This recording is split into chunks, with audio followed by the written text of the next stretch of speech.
The lights inside the Manhattan Policy Forum were cold and sharp, bouncing off the polished glass table at the center of the stage. Journalists, politicians, analysts, and influencers filled the audience rows, whispering and checking their phones. As they waited for the panel to begin, cameras were already rolling, broadcasting the event live across major news networks and streaming platforms around the world. At one end of the stage sat Karoline Leavitt, her presence already commanding attention. Young, confident, and sharp-tongued, Karoline had built her reputation on loud, unapologetic nationalism. She was famous for her fiery interviews on American news channels, her viral social media takedowns, and her relentless defense of America first. Her fans saw her as a truth-teller. Her critics called her dangerous. She wore a crimson blazer, a calculated choice, and smiled like she already knew she was about to own the stage. Across from her, seated with careful posture, was Mark Carney. Calm, focused, dressed in a simple navy suit with a discreet silver tie. The former governor of both the Bank of Canada and the Bank of England, Carney had the quiet aura of someone used to real power boardrooms. Global summits, rooms where decisions shaped millions of lives. If Karoline was a flame, Carney was ice. The moderator welcomed everyone, setting the tone for what was expected to be a balanced discussion on North American trade policy, climate cooperation, and public health care reform. But few in the audience were prepared for the confrontation that was about to unfold. At first, things moved slowly. Standard talking points, policy numbers, diplomatic language. Carney spoke briefly about international trade stability, warning of long-term risks if national interests were pushed too far ahead of global needs. Karoline nodded as if listening, then subtly rolled her eyes. As the discussion turned to climate goals and cross-border cooperation, the shift began. Karoline leaned forward, the microphone catching her perfectly. With all due respect, she began, flashing a smile that didn't reach her eyes. We're spending too much time pretending Canada is leading anything. The room tensed. Karoline continued, her voice growing sharper. Their economy is tied together with duct tape. Their healthcare system. It's basically a glorified waiting room. You break your arm in Alberta, you'll die of old age before you see a doctor. And don't even get me started on their climate policies. They're not saving the planet. They're performing for it. There were gasps, a few awkward laughs. Carney didn't move. Karoline smiled again, clearly enjoying the discomfort. Canada is America's polite attic, she said, pausing for effect. Cold, quiet, and full of stuff nobody wants but is too sentimental to throw away. The moderator glanced toward Carney, who sat still. His fingers were folded neatly. He looked not angry, but alert, like a surgeon preparing for the first cut. Karoline leaned back in her chair, satisfied. The audience was on edge. They had come for policy. This was turning into something else entirely. The silence was heavy. Then Carney spoke. His voice was calm, clear, unrushed. It's interesting, said Kay, that someone so unfamiliar with global economics can speak so confidently about a country whose institutions repeatedly outrank the United States in stability, trust, and international cooperation. Few people in the audience froze mid-sip of their drinks. Carney turned his full gaze toward Karoline. While you mock universal health care, he said, Canadians live longer. While you sneer at environmental responsibility, Canada leads the world in green innovation per capita. And while you wave flags, we build consensus. There were no laughs now. Karoline's smile faltered for a split second. The moderator tried to step in, sensing the heat rising. But Carney raised a hand, slightly, still calm, still precise. Let's talk economics, he continued. Canada has maintained a AAA credit rating through every global crisis of the past 20 years. When American banks collapsed in 2008 due to reckless greed, it was Canadian banks that became the model of restraint. But yes, please, he said, voice dipping in cool sarcasm. Tell me more about how weak we are. The air in the room changed, not like applause, but like a collective breath being held. Karoline blinked, clearly rattled. Her media training kicked in. She laughed. Well, she said, forcing lightness into her voice, I guess someone memorized their country's Wikipedia page. Carney didn't even blink. I don't memorize facts, he said. I lead with them. It hit like a precision strike. There was no dramatic music. No shouting. Just something real. Something sharp enough to cut straight through the noise. The phones in the room were already recording. Viewers at home had begun to clip the exchange. The hashtag Canadian SMACKDOWN hadn't even been born yet, but it was coming. And in that moment on live television in front of an international audience, Karoline Leavitt, the bold and brash voice of modern nationalism, found herself sitting across from a man who didn't raise his voice to fight. He didn't need to. He had facts, and the world was listening. The clip of the confrontation exploded online before the panel even ended. By the time the moderator wrapped up the final question, TikTok, Twitter, and YouTube were already flooded with short videos of the moment Mark Carney dismantled Karoline Leavitt.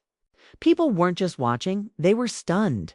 There was no shouting, no chaos, no insults. It's just quiet, controlled humiliation delivered with surgical precision. The hashtag Canadian SMACKDOWN trended across several countries. Teenagers who didn't care about politics were quoting Carney's line, I don't memorize facts, I lead with them. On Instagram, memes spread of him calmly sipping water after the panel, its expression unreadable, his suit untouched by sweat. One post read, polite, but lethal. Karoline had left the stage quickly, smiling for the cameras, waving stiffly. But something had shifted behind her eyes. Those close to her saw it. The way she clenched her jaw, the way she gripped her phone tighter than usual. She had faced pushback before, even outrage, but never silence. Never this kind of silence. Her team gathered backstage. They were in damage control mode within minutes. One aide suggested tweeting that it had all been a joke. Another recommended releasing a short video calling out Carney as a globalist banker hiding behind stats. But none of it sounded strong enough. Every move felt like it might make things worse. Just wait, her strategist said. Wait until the cycle turns. Don't feed it. Karoline hated waiting. She thrived on conflict, on the back and forth of media war. But for once, she said nothing. Not a single tweet, not a single interview, no appearances. She disappeared into her own silence. Meanwhile, Carney did the opposite. He released a 1,200-word op-ed the next morning titled Leadership in an Age of Noise. It wasn't fiery, it wasn't personal. It was thoughtful, deliberate, and quietly devastating. He wrote, we now live in a time where provocation is mistaken for power, where insult replaces insight. If we reward performance over principle, we will suffer in the long term. Democracies demand more than loud voices. They demand informed ones. The article was picked up by major publications, The Guardian, The New York Times, even The Wall Street Journal. Analysts praised its tone. Educators shared it with students. Diplomats quoted it in speeches. But behind the headlines, powerful people were watching, and not all of them were pleased. Karoline wasn't just a commentator. She was a symbol, a tool, carefully constructed by a network of political donors, lobbyists, and think tanks who had invested in her rise. Her sudden silence and public humiliation wasn't just her problem. It was theirs. In Washington, a billionaire tech mogul named Jonas Mercer, who had quietly bankrolled Karoline's career for years, made a call to his chief strategist. He humiliated her, Mercer said, pacing inside a private office. On international television, I cannot stand. The strategist hesitated. It'll blow over, no. Mercer snapped. If we don't let our assets bleed, if we lose the narrative, we lose the momentum. Plans began to move, quietly, rapidly. Smear campaigns were drafted. A research team was hired to dig into Carney's past. Analysts were told to find something, anything that could question his integrity. An old comment, a hidden investment, an off-record quote. And if nothing real existed, then something close enough would do. Karoline, meanwhile, stayed hidden. In a private estate in upstate New York, away from cameras, she met with two of her closest advisors. Her expression was tired but not broken. She replayed the clip of Carney again and again, watching his calm face, his controlled words. Didn't understand how he did it, how he made her feel so small without ever raising his voice. "Do you think I lost?" she asked finally. One advisor paused. "You didn't just lose," he said. "You got exposed." She didn't speak for a long time. Then she whispered, "He made me look like a joke, a loud one." Back online, the numbers kept growing. Millions of views, international commentary. People were talking less about the content of the debate and more about what it represented. It wasn't just a clash between two panelists. It was a fight between two worldviews, noise versus reason, ego versus experience, showmanship versus statesmanship. And for once, the crowd had sided with the quiet one. But Carney, too, understood the moment wasn't over. His phone buzzed constantly. Messages from former colleagues, political allies, and even ambassadors. Praise, warnings. Some congratulations came with subtle cautions. "You just stepped into the storm," one text. Meghan sat in the back of the black SUV as it pulled away from the studio. She stared out the tinted window at the crowd of reporters, their camera flashes lighting up the night like fireworks. Her phone kept buzzing on the seat beside her.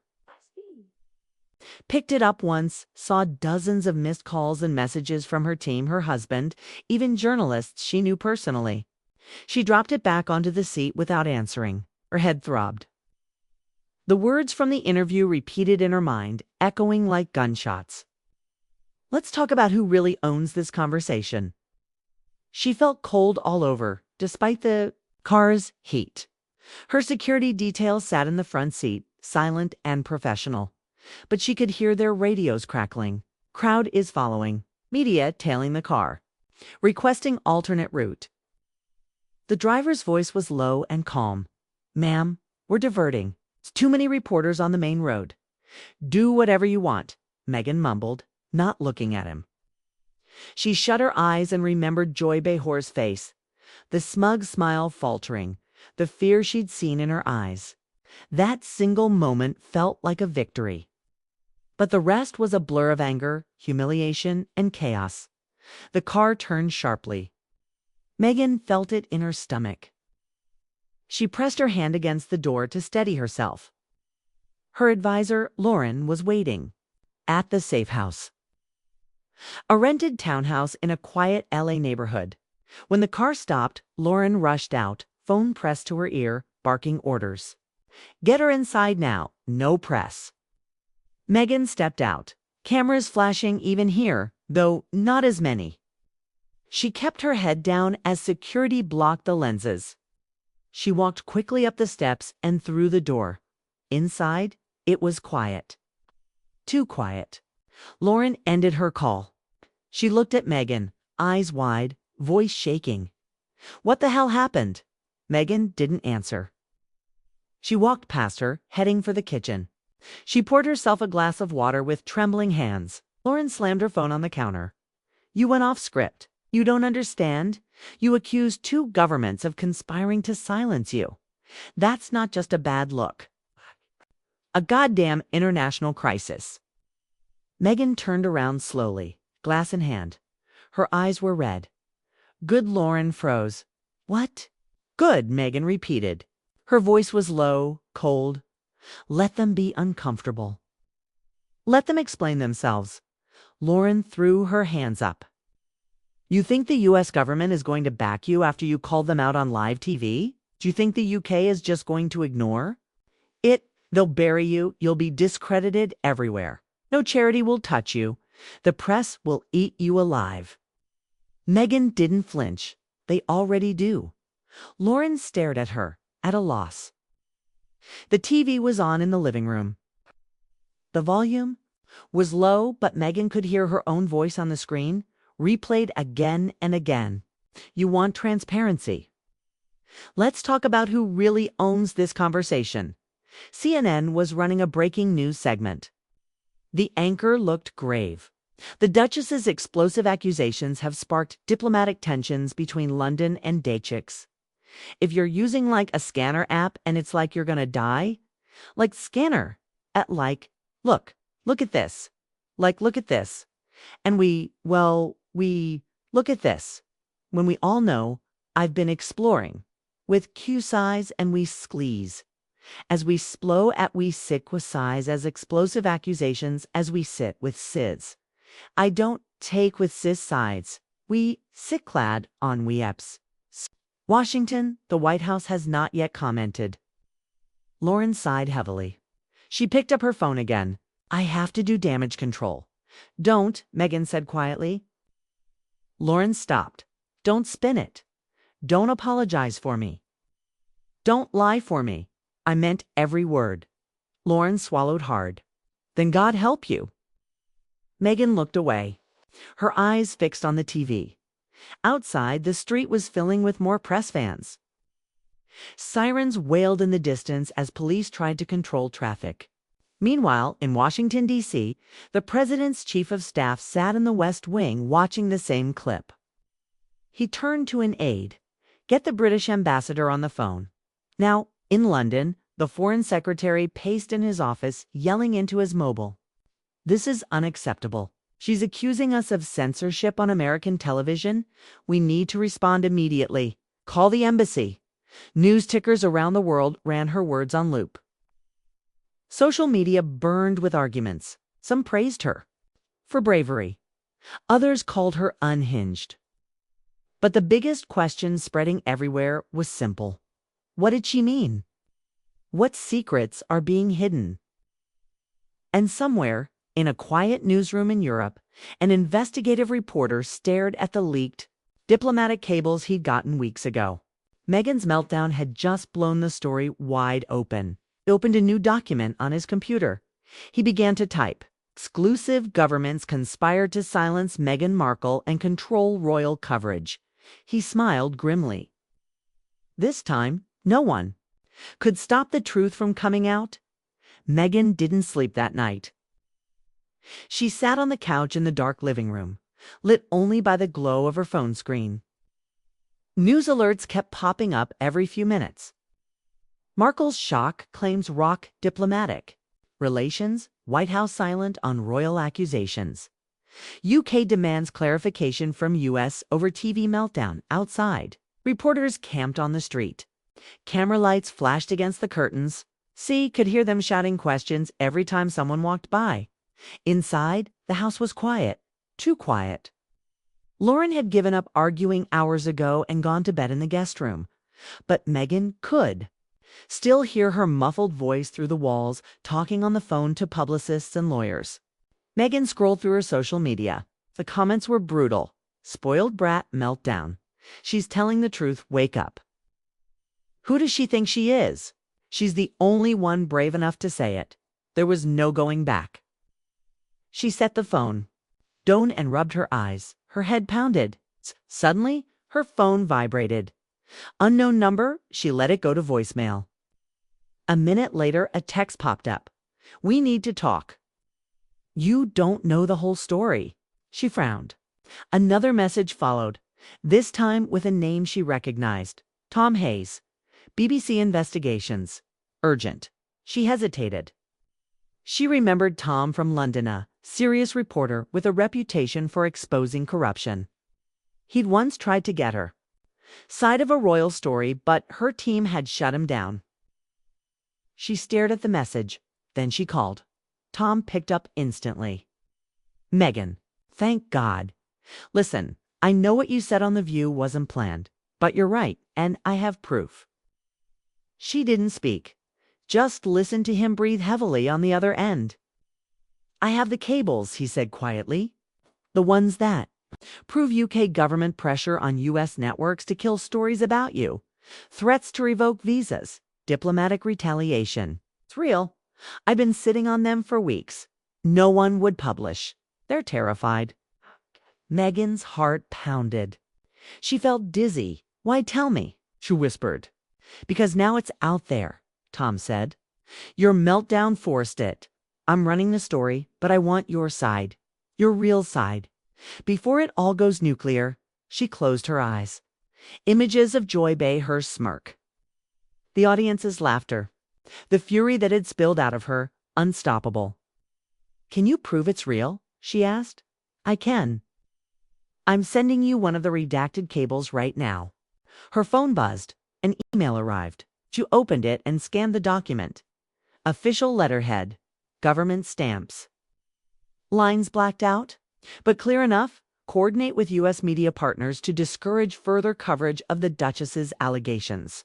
Potential visa delays for non-compliant outlets. Maintain plausible deniability. Her breath caught. It was worse than she'd thought.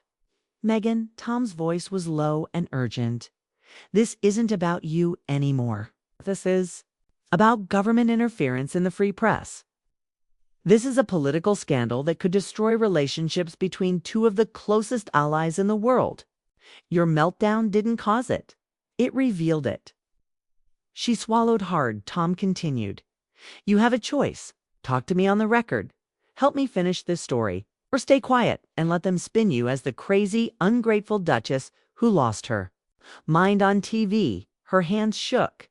She rubbed her forehead. I need time, she whispered.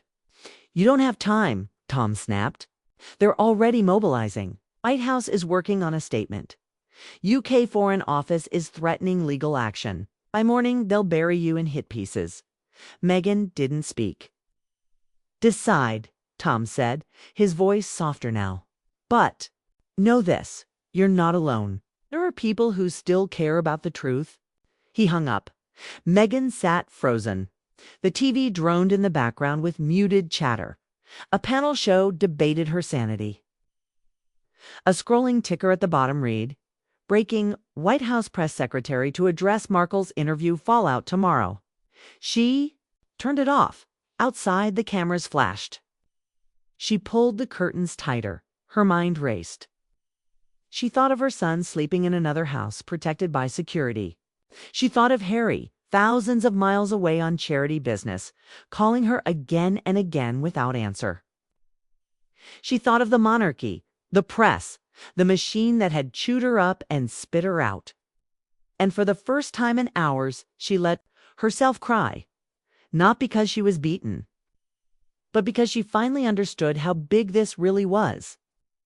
When she wiped her eyes, her expression was hard. She picked up her phone and opened Tom's email again. She read the cable carefully, line by line. Then she whispered to herself in the dark. They want a war? Fine. Let's give them one. By morning, the world was on fire. Every major news network ran the footage of Meghan's confrontation on The View. Analysts dissected every word. Politicians weighed in. Even late-night comedians tried to make jokes about it, but they fell flat. When new details emerged, because overnight, it's Tom Hayes and his team at BBC. Investigations released the first part of their report. It wasn't just the redacted cable Meghan had seen. It was dozens. They published evidence of private messages between UK government officials and American network executives. Notes about friendly requests to delay or soften stories about Meghan and Harry. Threats to withhold special access. Even discussions about slowing visa processing for certain journalists if they didn't play along. CNN International picked up the story immediately. Al Jazeera ran it in every hourly update. The Guardian plastered it across its front page. Governments accused of press freedom breach in royal coverage scandal at the White House. The press secretary held a tense briefing. Reporters demanded answers. Did the U.S. government coordinate with the UK to suppress stories about Meghan Markle? Will there be an investigation? Is this a threat to press freedom? The press secretary avoided direct answers. repeated that the U.S. valued a free press, that there were ongoing conversations with allies, and that they wouldn't comment on leaked documents. But it was too late. The scandal had a life of its own.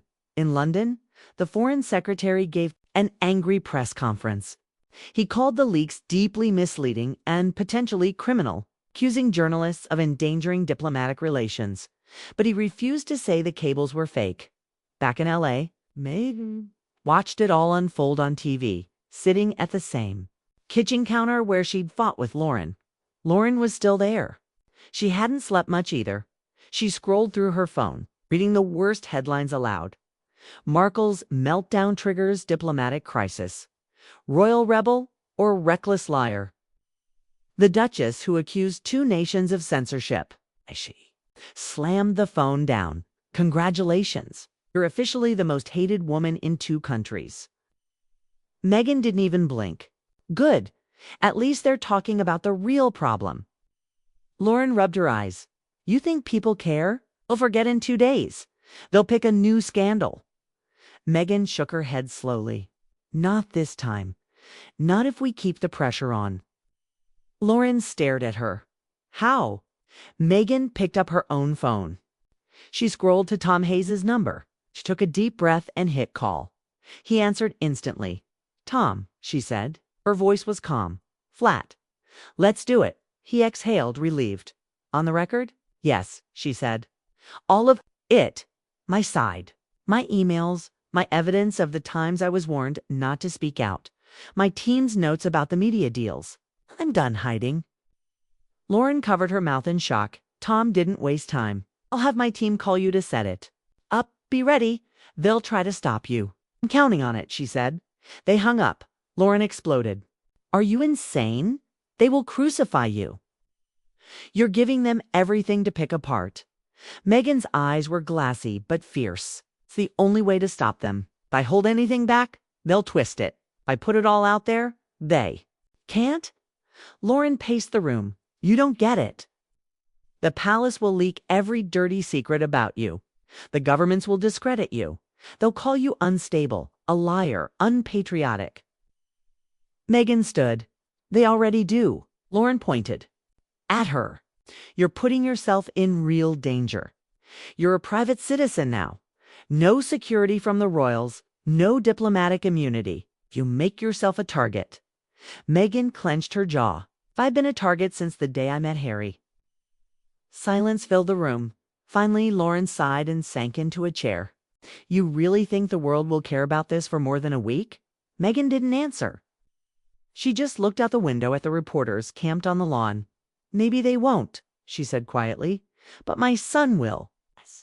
Someday he'll ask me what I did when they tried to silence me. And I want to tell him I didn't back down. Outside, the street was filling with more press fans. The police had arrived to control the crowd. Meghan turned away from the window. She picked up her phone. Get Tom back on the line, she said firmly. We have work to do. The day of the interview came fast. Too fast. Tom Hayes and his BBC team flew to LA overnight. They set up cameras in a neutral studio Meghan's team had booked quietly. Security was tight. Outside, reporters still camped on the street, but they didn't know where Meghan had gone. Inside the studio, it was quiet except for the low buzz of equipment warming up. Meghan sat in the makeup chair, staring at herself in the mirror. Her eyes were red from crying. She hadn't slept. Lauren hovered nearby, whispering furiously on the phone. Yes, I know it's insane. She's doing it anyway. Can't stop her. No, I can't make her apologize. That ship sailed. Meghan tuned her out. She thought of Harry. He was in Africa on a charity tour, frantic to get back but blocked by security chaos. He'd called all night, begging her to stop to let him handle it. She couldn't. Tom walked in, his expression grave but calm. He nodded to her. Ready? He asked softly. Meghan swallowed.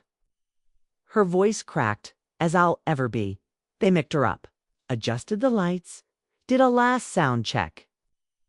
Then Tom sat across from her, notes in hand. He didn't look like Joy Behar. No smug grin. just tired eyes and a determination that matched hers. Rolling in 5, 4, 3. The red light went on. Tom didn't waste time. "Why did you say what you said on The View?" Megan took a deep breath. She felt her heart hammering in her chest. "Because I was tired of lying," she said. Her voice was quiet but steady. "Tired of pretending everything was fine while I was being threatened, manipulated, and silenced." Tom nodded. "Who threatened you?" Megan blinked slowly. Her lips trembled. "People in power. Not just the palace. Government officials. Media executives. PR teams who told me to be grateful, to be quiet, to smile for the cameras while they buried the truth." Tom looked at his notes. "What truth?" Megan leaned forward. Tears welled in her eyes but didn't fall. "That I wasn't safe. That I was targeted because of who I am. Because I wouldn't play the game. And when I tried to leave it behind, they followed me. They wanted to control the narrative even here." She handed him a folder. Tom opened it on camera. Pages of emails, memos, blacked out cables. "This is your evidence?" he asked. She nodded. "It's everything I have. Emails where my team was told to drop stories. Notes from meetings where networks admitted they got calls from government liaisons. Threats of visa trouble for reporters who wouldn't comply. I'm done hiding it." Tom's voice was careful, professional. "Do you understand what you're accusing them of?" Megan's eyes hardened. Yes, state-level censorship. Collusion to protect an institution that has harmed people for generations. Using diplomacy to control a woman who wouldn't stay silent. There was silence. Tom let the moment hang. Then he asked, "What do you say to people who think you're making this up? Who think this is all for attention?" Megan's voice dropped, low, fierce. "I don't care anymore. I didn't want this. I wanted peace for my family. But if telling the truth costs me everything, then fine. Let them take it." Tom shifted. He glanced at his producer off camera. Then he said carefully, "You realize you're declaring war on two of the most powerful governments in the world." Megan exhaled. "They declared war on me the moment they tried to silence me." Tom closed the folder and set it on the table between them. He looked into the camera. "This is Meghan Markle. On the record. No spin, no palace press release, no White House statement.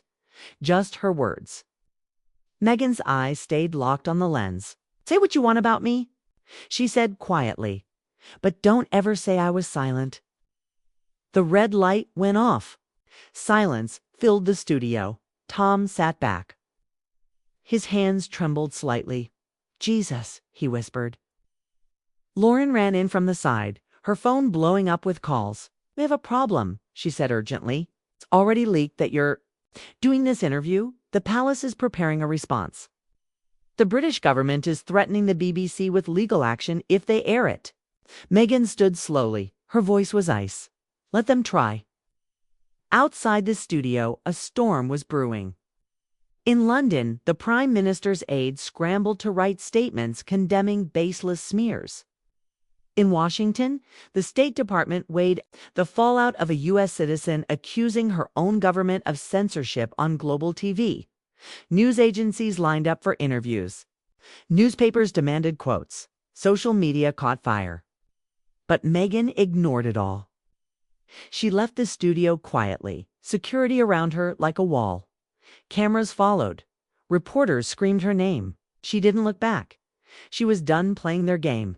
Now it was her turn. Outside the studio, the morning light was harsh. Reporters were everywhere, crowding the sidewalks, standing on parked cars, shouting questions she couldn't hear over the roar in her own head. Megan pulled her coat tighter around her shoulders as security formed a wall around her. Her heart was hammering so hard she thought she might faint, but her face stayed calm.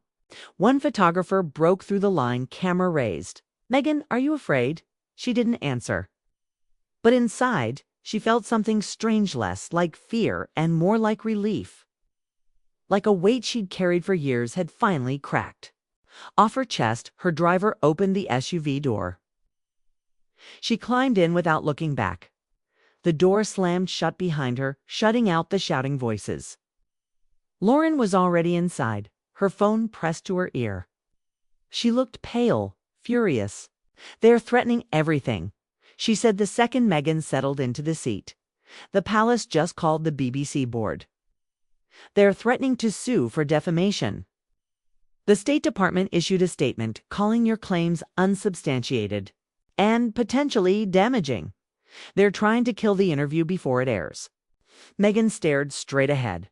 "Let them." Lauren hung up. She looked at Megan helplessly. "What if this ruins you?" "'Cause..." Megan finally turned to face her. "Then I'm ruined on my own terms." The car pulled away from the curb. In the back window, dozens of cameras tracked them. Lauren pressed her palms to her eyes, exhaling shakily. "There's more." Megan braced herself. "A source inside the palace leaked your old emails. They're claiming you tried to cut private deals to protect your image, that you pressured tabloids yourself to kill negative stories. They're calling you a hypocrite." Megan closed her eyes. She felt the blood drain from her face. "They'll say anything," she whispered. Lauren nodded. "Yes, and people will believe it." Megan opened her eyes again. They were wet, but steady. "Then I'll show them the truth." Lauren looked like she wanted to argue, but she didn't. She slumped in her seat, exhausted. The rest of the ride was silent. By the time they reached Megan's safe house, the street was blocked by police barricades. Reporters were already setting up live feeds. Helicopters hovered overhead. She got out of the car slowly. Cameras flashed in a blinding wall. "Megan, do you have proof? Will you apologize to the Queen? You worried about prosecution? Did you lie to the American people?" She didn't respond. Security holding back the crowd. Security holding back the crowd. Inside, she closed the door and leaned against it, chest heaving. Her phone rang in her hand. "Harry, again." She answered. This time, Meg. His voice was rough, scared. "I'm on the next flight. Just hold on. We'll fix this." "It's nothing to fix," she said softly. "Don't say that," he pleaded. "They're going to bury you. You can't. Fight all of them." She sank onto the stairs, holding the phone against her cheek. "Maybe not, but at least I'm not pretending anymore." Silence on the line. She could hear him breathing. Finally, he whispered, "I love you." Tears spilled down her face. "I love you too." She ended the call before he could argue. More. She sat there a long time, shaking. Then her phone buzzed again. A text from Tom Hayes. "They're trying to block us. The interview will air tonight, no matter what." She exhaled shakily. A second text followed. "Prepare yourself. They're going to hit back hard. We're publishing every document you gave us." Her hands trembled. She typed back, "Let them. People deserve to know." She set the phone on the step and pressed her palms to her eyes. Outside, a helicopter circled lower, the noise like a warning bell. For the first time in a long time, she felt something close to peace. She had told the truth.